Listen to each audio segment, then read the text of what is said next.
Tuhan telah menciptakan Timor untuk kayu cendana, Maluku untuk cengkeh, dan Banda untuk pala, ungkap para pedagang Malaka di abad ke-13.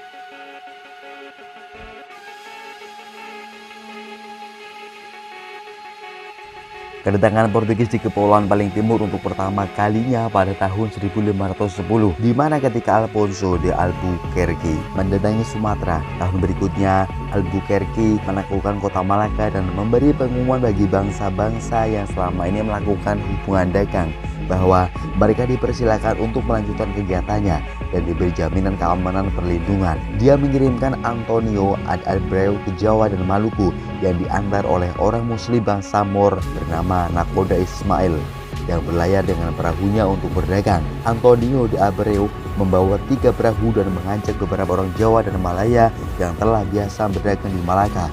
Pelabuhan pertama di Jawa yang disinggahinya adalah Agatsai.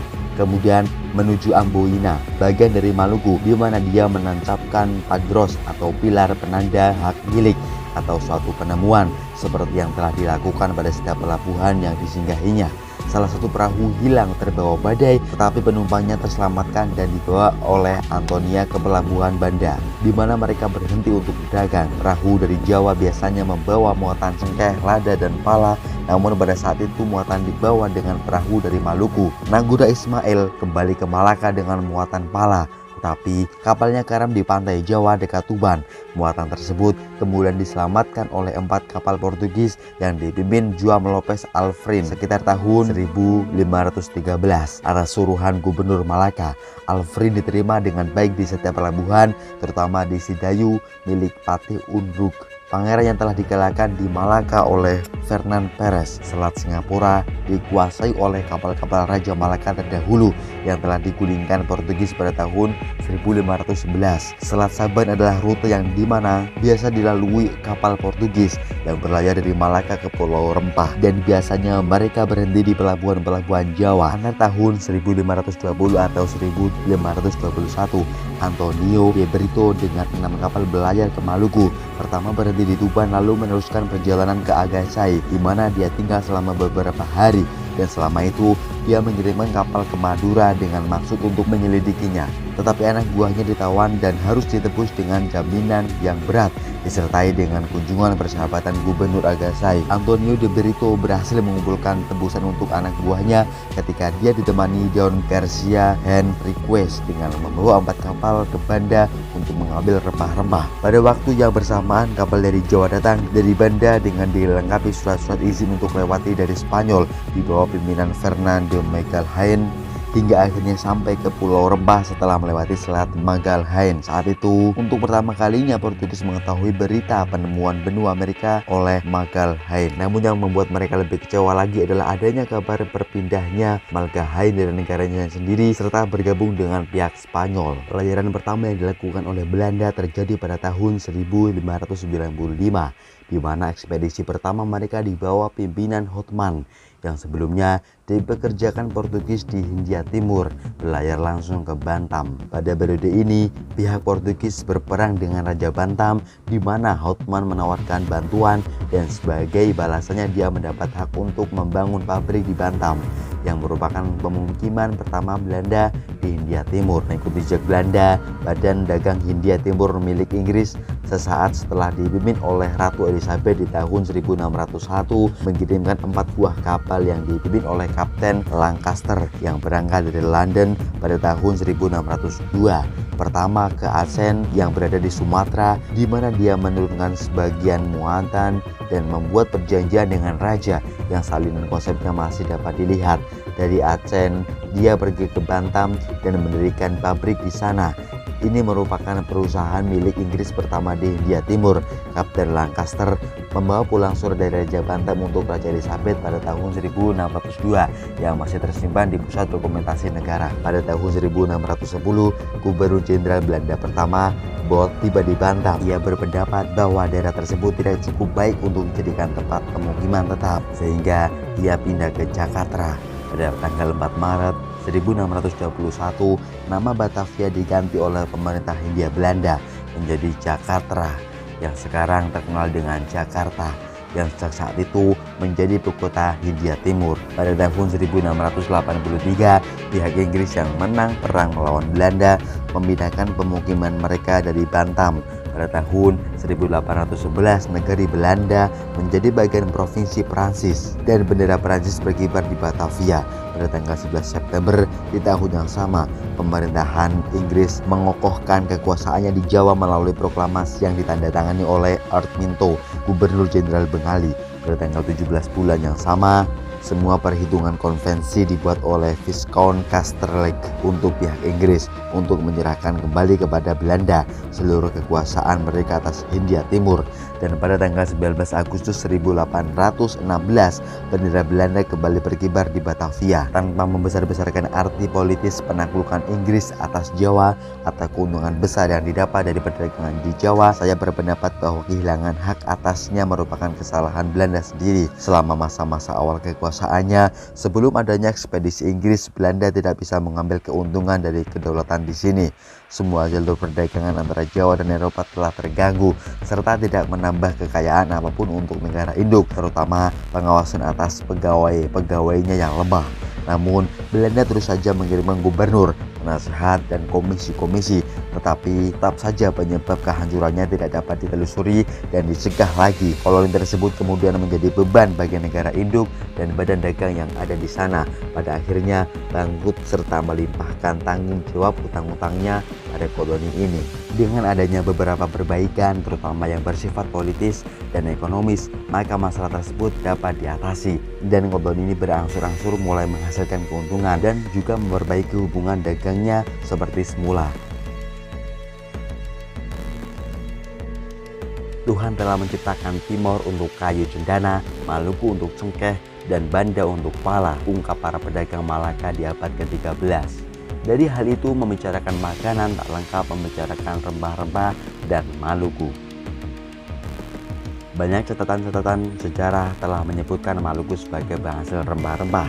Rempah-rempah di Maluku tidak saja jadi penyedap cita rasa makanan, melainkan juga digunakan sebagai obat-obatan, bahkan sarana membentuk persekutuan lintas budaya maupun aktivitas ekonomi politik dunia di masa lalu. Dalam berbagai catatan kuno di Mesir, Tiongkok, Mesopotamia, India, Yunani, Romawi, serta Jazirah Arab, rempah-rempah mulanya hanya dipercaya sebagai obat penyembuh daripada pencita rasa makanan, atau misalnya bangsa-bangsa Arab, China, India, Eropa yang meliputi Portugis, Belanda, Spanyol, Inggris, Prancis yang datang ke Maluku untuk berdagang rempah-rempah sekaligus membentuk persekutuan budaya dan politik dengan sejumlah daerah dan kerajaan di Maluku. Beberapa catatan klasik juga telah mencatat soal rempah-rempah di Maluku, seperti kitab Romawi dari Plinius Major, berita Arab dari Ibnu Tattah di tahun 1350 Masehi, kabar dari Tionghoa yang diterjemahkan oleh Graunevel, catatan Ptolemaios yang ditulis pada abad ke-5 Masehi yang menyinggung soal cengkeh dan pala, kitab Paraton Nagara Kartagama yang bahkan telah menyinggung soal Maluku, Banda, Gorom, dan Seram, atau yang paling klasik semacam sejarah Alkitab yang sudah mengisahkan soal cengkeh, pala, dan cendana pada abad ke-10 sebelum Masehi. Belakangan dalam laporan Babon setebal 904 halaman karya Thomas Stanford Raffles, The History of Java, yang mengakui soal Maluku sebagai pusat rempah-rempah saat ia mengamati Jawa di masa penduduk Inggris tahun 1811 sampai dengan 1815. Raffles misalnya menulis pengantarnya tentang pelayaran Francisco de Abreu dan rute perdagangan rempah yang menyinggung pelabuhan pertama di Jawa, yaitu Agasai, yang kemungkinan berada di Gresik lalu berlayar ke Abonia atau Ambon hingga salah satu perahunya hilang terbawa badai dan singgah di Pulau Banda.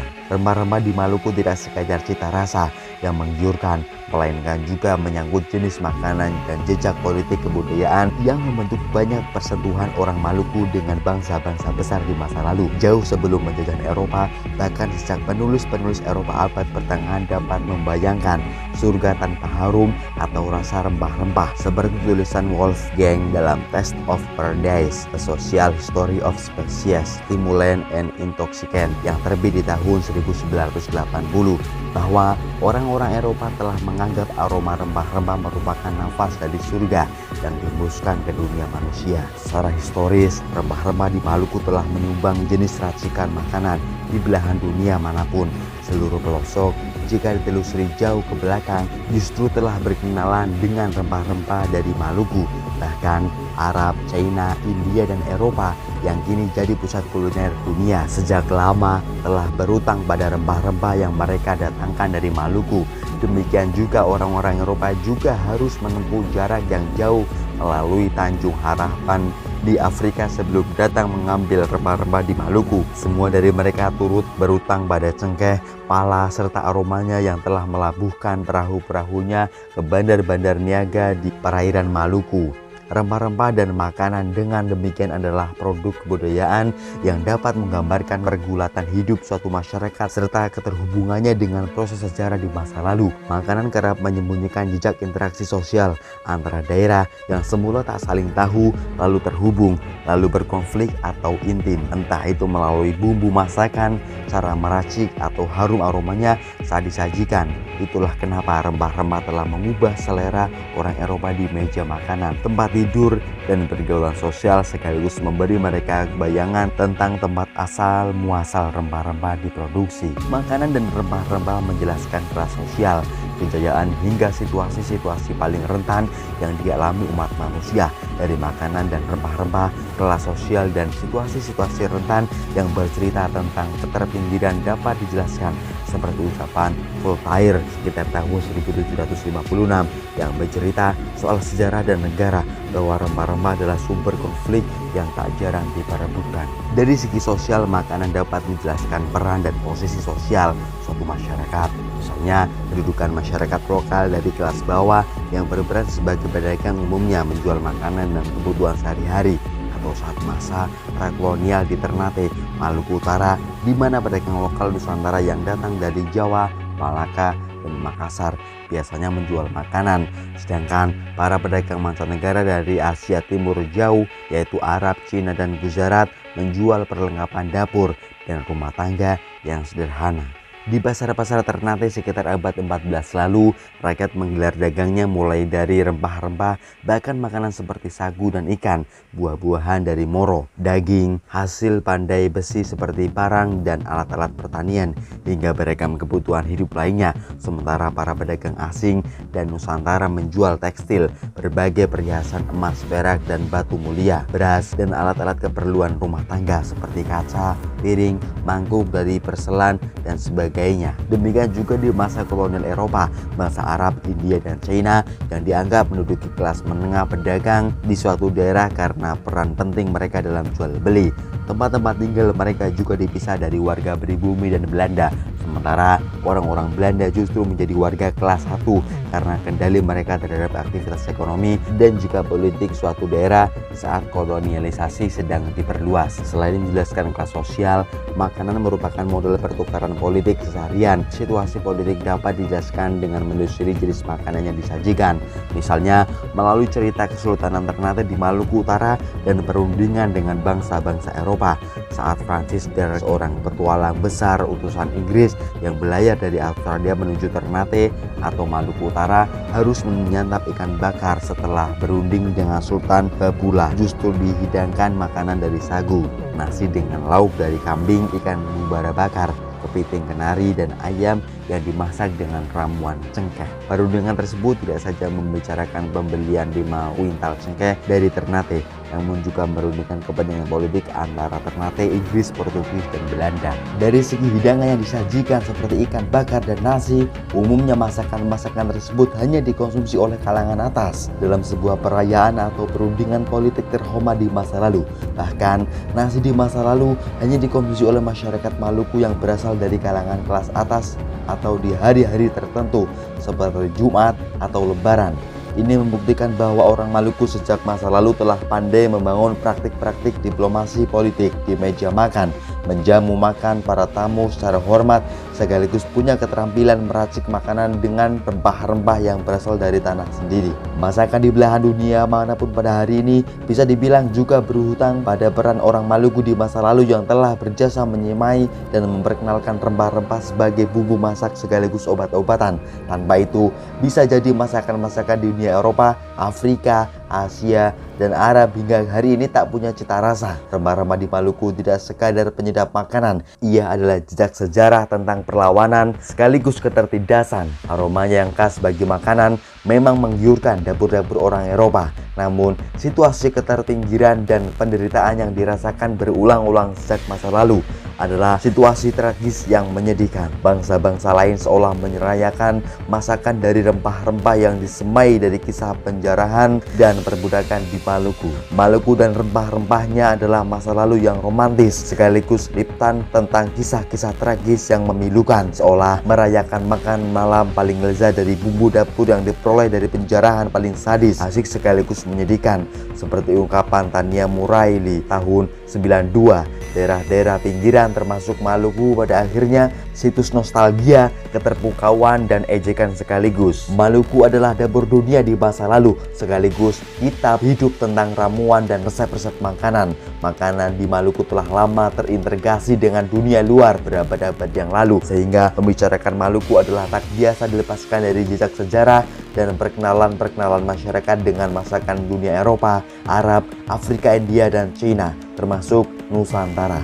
Orang Maluku tidak pergi ke Arab, Eropa, India, Malaka, ataupun China untuk memperkenalkan rempah-rempahnya ataupun resep makanan dan juga ramuan obat-obatan yang mereka hasilkan di masa lalu. Sebaliknya, bangsa-bangsa luar itulah yang datang ke bandar-bandar laut di perairan Maluku. Mereka datang untuk belajar meracik masakannya dari rempah-rempah tersebut, berdagang, berinteraksi, membentuk kelas sosial, menjarah, bahkan menjajah tiap jengkal daerah Maluku, baik melalui kolonialisasi, ekspedisi dagang, misi pelayaran, maupun pembibitan cengkeh dan pala seperti yang dilakukan Prancis untuk ditanam di daerahnya sebelum akhirnya membuka jalan ke Zanzibar di timur Afrika. Maluku dan rempah-rempah adalah setali tiga uang yang menghidupi banyak meja makan masyarakat dunia. Bahkan dengan sangat tragis ketika pertaruhannya adalah ketersingkiran, perbudakan, dan pembantaian. Orang-orang Maluku telah lama menghasilkan makanan dari tanah dan airnya sendiri. Rempah-rempah yang telah mendarah daging dalam ingatan orang Maluku tidak saja menyangkut cita rasa, melainkan juga penghormatan terhadap alam dan isinya yang sejak lama telah menyediakan rempah-rempah bagi dunia luar, sehingga mereka bisa merasakan cita rasa dan cara meramaunya.